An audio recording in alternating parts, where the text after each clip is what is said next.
நீங்கள் அதான் சொன்னேன், 30 வருஷத்துக்கு முன்னாடி எடுத்த படம் இன்னும் அப்படியே ஃபயரோடு நிற்குதுன்னா பார்த்துங்க. அதை குறிப்பிட்டு ஒரே ஒரு காட்சி, குட் பேட் அக்லி வந்தபோது சச்சினை கொண்டு வந்து சொருனாங்க, அது திட்டமிட்டு நடந்தது. ஆனால் இது அப்படி கிடையாது. என்னை பொறுத்த வரைக்கும் கேட்டால் இந்த படம் வந்து கூலி படத்தை எந்த வகையிலும் டிஸ்டர்ப் பண்ணாது கேப்டன் பிரபாகரன். அப்படி ஒரு ஆள் டிஸ்டர்ப் ஆகுன்ற மாதிரி வந்து ஒரு கற்பனையாக நினைச்சாலே கூட அது வெற்றி தானே, கேப்டன் கிடைச்ச வெற்றி தானே அது. கேப்டன் விஜயகாந்தோட ரசிகர்கள் எப்பவும் போல் தொண்டர்கள் அவங்க வந்து படம் பார்ப்பாங்களே தவிர, இங்கே சச்சினில் நடந்த மாதிரி உங்களுக்கு தெரியும் நினைக்கிறேன், ஒரு ஸ்கேம் நடந்து தெரியல சச்சினில். பல்காக வந்து டிக்கெட்டை வாங்கிட்டு பல பெரிய உச்ச நடிகர்களுக்கெல்லாம் இந்த சிக்கல் இருந்து 100வது படம் ஓடாது. அந்த சென்டிமெண்ட்டை வந்து விஜயகாந்த் உடைச்சார் இந்த கேப்டன் பிரபாகரன் மூலமாக.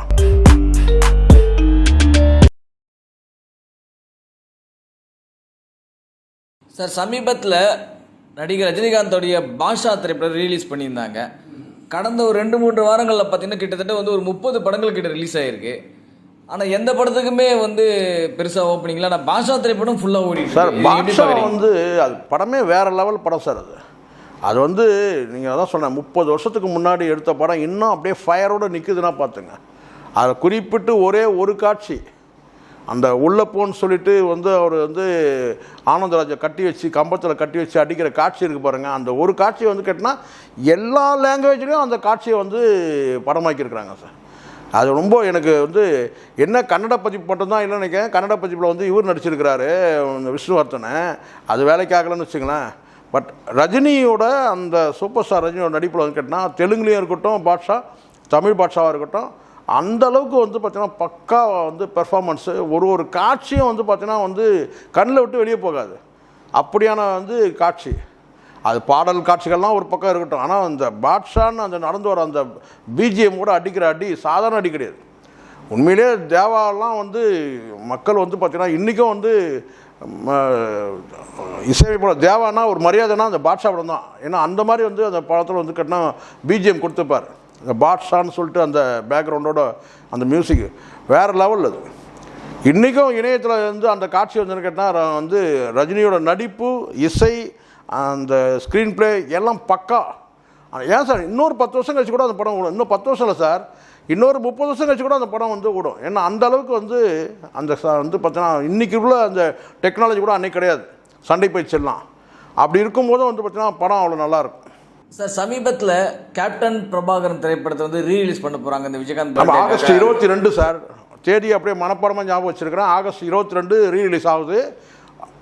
கொண்டாடக்கூடிய படமாக இருக்கும். உண்மையிலே ரசிகர்கள்லாம் வந்து விஜயகாந்தை கொண்டாடுவாங்க, திருவிழாவாகிடும் உண்மையிலே தியேட்டர்லாம். ஏன்னா அந்த படம் ரிலீஸ் ஆகும்போது இப்போது ஞாபகம் இருக்குது, பாடி சிவசக்தியில் தான் நான் போய் பார்த்தேன். அவ்வளோ வந்து சண்டை போட்டுன்னு தள்ளுமுள்ளு பண்ணிட்டு தான் போய் படத்தை போய் பார்த்தோம். அந்த அளவுக்கு படம் வந்து பிரம்மாண்டமாக இருக்கும். திரும்ப நான் போகும்போது டைட்டில் போயிடுச்சு, பட் இருந்தாலும் வந்து கேட்டால் வந்து கடைசியாக அந்த லாஸ்ட்டு டைட்டில் போடும்போது தான் நான் படமே பார்க்க போனேன். அவ்வளோ நல்லாயிருக்கும். அதுக்கப்புறம் பல முறை பார்த்துட்டேன் அந்த படம். இல்லை சார், ஏன் இந்த கேள்வி கேட்குறேன்னா, விஜயகாந்த் படம் கேப்டன் பிரபாகரன் படம் ரிலீஸ் ஆகிறதுக்கு ஒரு வாரத்துக்கு முன்னாடி தான் ரஜினிகாந்த் அவர்களுடைய கூலி திரைப்படம் ரிலீஸ் ஆகுது. இது ரஜினியோடைய கூலி திரைப்படத்தை வசூலை தடுக்கிறதுக்கு உண்டான சதியோ அப்படி சொல்ல முடியாது சார். நீங்கள் சச்சினை மனசில் வச்சுட்டு சொல்கிறீங்கன்னு நினைக்கிறேன். குட் பேட் அக்லி வந்தபோது சச்சினை கொண்டு வந்து சொருனாங்க, அது திட்டமிட்டு நடந்தது. ஆனால் இது அப்படி கிடையாது. அது வந்து அவருடைய பிறந்த நாளுக்கு வந்து கேப்டனுடைய பிறந்தநாள் வரும்போது அந்த பிறந்த நாளுக்கு வந்து அந்த நினைவாக தான் வந்து அந்த படம் ரிலீஸ் ஆகுது. ஒரு வாரம் முன்னாடியே வந்து கூலி படம் ரிலீஸ் ஆகுது. அந்த ஒரு வாரமே வந்து பார்த்திங்கன்னா வந்து எல்லா தேட்டரும் வந்து பார்த்திங்கன்னா வந்து ஒரே அக்கப்போராயிடும் சார் தேட்டர் ஃபுல்லாகவே. ஏன்னா வந்து கூலி வந்து லோகேஷ் கனகராஜ் இணையிறதுனால பெரிய எதிர்பார்ப்பு இருக்குது. ஸோ எந்த வகையிலும் இதுக்கும் அதுக்கும் தொடர்பு கிடையாது. ஒரு வாரம் முன்னாடியே வந்து பார்த்திங்கன்னா ஒரு வாரம் ஃபுல்லானாலே உங்களுக்கு தெரியும்னு நினைக்கிறேன். அது வந்து பார்த்திங்கன்னா வந்து இவங்களுடைய டார்கெட்டை வந்து அடைஞ்சிருவாங்க. ஆனால் இதுக்கும் அதுக்கும் பாதிப்பே இருக்காது. இது வந்து பார்த்திங்கன்னா வந்து கேப்டனுக்காக வந்து அவருடைய ரசிகர்கள், அவர் தொண்டர்கள் வந்து அந்த எந்த தேட்டரில் வந்து ரிலீஸ் ஆகிருக்கோ அங்கே பார்ப்பாங்க. பட் இதனால் கூலிலாம் வந்து பார்த்திங்கன்னா எந்த வகையிலும் பாதிப்படையாது. இந்த ரீரிலீஸுன்றதே வந்து கேட்டிங்கன்னா அதில் ஒரு எத்திக்ஸ் இருக்கணும் சார், அதில் ஒரு நெறிகள் கடைப்பிடிக்கணும். இப்போ ஒரு பிறந்தநாள் வருதுன்னா அந்த ஒரு படத்தை வந்து நல்லா ஓஹோன்னு ஓடின படம் சொல்லிட்டு ஒரு நினைவாக செய்கிறது தான், ஒரு மெமரபுளாக பண்ணுறது தான் இது. அப்படி தான் இருக்கணும் வந்து ரீரிலீஸ்லாம். ஆனால் திட்டமிட்டு ஒரு படத்தை வசூலை தடுக்கணுன்றதுக்காக வந்து பண்ணுறதுலாம் இருக்கக்கூடாது. என்னை பொறுத்த வரைக்கும் கேட்டால் இந்த படம் வந்து கூலி படத்தை எந்த வகையிலும் டிஸ்டர்ப் பண்ணாது கேப்டன் பிரபாகரன். அப்படி ஒரு ஆள் டிஸ்டர்ப் ஆகுன்ற மாதிரி வந்து ஒரு கற்பனையாக நினைச்சாலே கூட அது வெற்றி தானே, கேப்டன் கிடைச்ச வெற்றி தானே அது. ரெண்டாவது கேட்டால் எல்லா ஸ்க்ரீன்லேயும் வந்து கேப்டன் பிரபாகரன் வந்து ரிலீஸ் ஆக போகிறதில்ல.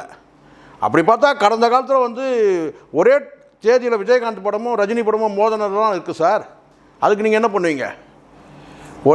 அதாவது நான் சொல்கிறது உங்களுக்கு புரிய நினைக்கிறேன். ஒரே காலகட்டத்தில் ரஜினியோட படமும் விஜயகாந்த் படமும் மோதனதெல்லாம் இருக்குது.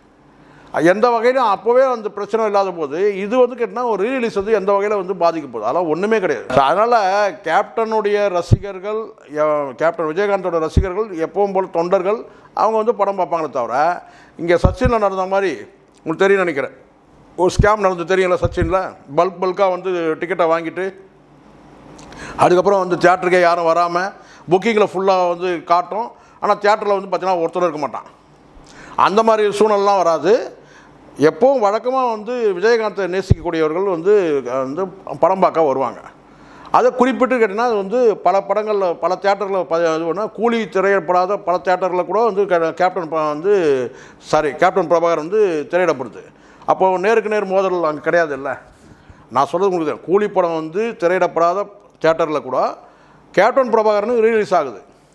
அப்போ உள்நோக்கத்தோடு பண்ணாங்கன்னா அப்போ நேருக்கு நேர் எந்தெந்த தேட்டர்லாம் வந்து கூலி படம் ரிலீஸ் ஆகுதோ அங்கே வந்து படத்தை ரிலீஸ் பண்ணுவாங்க கேப்டன் பிரபாகரன். அப்படி நடக்கலை. அதனால் எங்கே வந்து சில தேட்டர்களில் வேணால் இருக்கலாம். அதான் எந்த வகையிலும் வந்து கூலி படத்தை டிஸ்டர்ப் பண்ணவே பண்ணாது கேப்டன் பிரபாகரன். இப்போ ரிலீஸ் என்பது பொதுவாக ஒரு நடிகருடைய பிறந்த நாளுக்கு இல்லை வந்து ஒரு ட்ரையாக இருக்கிற மாதங்கள் வெளியிடுவாங்க, ரைட். இப்போ அதுக்கேற்ற மாதிரி விஜயகாந்த் பர்த்டேக்கு அந்த படத்தை ரிலீஸ் பண்ணுறாங்க. ஆனால் சச்சினை வந்து அங்கே தேவையில்லாமல் அந்த டேட்டுக்கு பண்ண வேண்டிய அவசியமே இல்லை. அது திட்டமிட்டு குட் பேட் அக்லி வந்து வசூலை காலி பண்ணுறதுக்காக பண்ண சார். அதுக்கப்புறம் வந்து உங்களுக்கு தெரியும் நினைக்கிறேன், விஜயோட படம் பல படங்கள் ரிலீஸ் ஆச்சு, எல்லாமே அடிச்சு ஒரு நாளில் தூக்கிட்டாங்க. தெரியும் நினைக்கிறேன் உங்களுக்கு. பகவதி சில படங்கள்லாம் வந்து ரிலீஸ் ஆச்சு இல்லை, ஏதாவது பேசப்பட்டதா? சச்சின் வந்து திட்டமிட்டு அதை ரிலீஸ் பண்ணாங்க. அது வந்து நாம் தான் அந்த மேட்டரை எடுத்து பேசணும். பலரும் தயங்கினாங்க, நாம் தான் தைரியமாக பேசணும். எடுத்து திட்டமிட்டு குட் பேட் அக்லியை காலி பண்ணணுன்றதுக்காகவே வந்து இவங்க வந்து சச்சினை கொண்டு வந்துட்டு பல்க் புக்கிங் பண்ண வச்சாங்க. இது உண்மை. இது ஏன்னா புக்கிங்கில் ஃபுல்லாக காட்டும், தியேட்டரில் 10 பேர் இருக்க மாட்டான். அதை நம்ம படம் பிடிச்சி எவிடன்ஸோடு நம்ம பண்ணோம். ஸோ அதனால் இது வந்து கேட்டால் கேப்டன் பிரபாகரன் ரிலீஸுக்கும் கூலி படம் ரிலீஸுக்கும் எந்த சம்மந்தமும் கிடையாது. எத்தனை திரையரங்குகள் கிடைக்கும் சார்? அந்த அளவுக்கு வந்து இன்னமும் வந்து இந்த காலத்தில் அந்த படத்தை வந்து ரசிப்பாங்களா இன்னும்?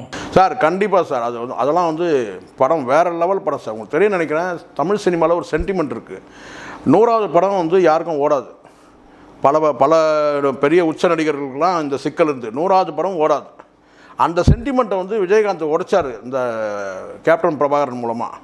அவர் 100வது படம் அதுவே பெரிய ரெக்கார்டு. தமிழ் சினிமாவில் இருக்க இந்த மூட நம்பிக்கையை உடச்சி நொறுக்கணுது வந்து கேட்டால் வந்து கேப்டன் விஜயகாந்த் இந்த கேப்டன் பிரபாகரன் படத்தின் மூலமாக. ஸோ அந்த கேப்டன்ற பேரே வந்து பார்த்திங்கன்னா அவருக்கு வந்து இந்த படத்துக்கு பிறகு தான் வந்து சினிமா வட்டாரத்தில் கேப்டன்னா விஜயகாந்த் சொல்லிட்டு. இது போல பல வீடியோக்களை கண்டு மகிழ எங்களது ரீசன்ட் வாய்ஸ் சேனலை மறக்காம சப்ஸ்கிரைப் பண்ணுங்க.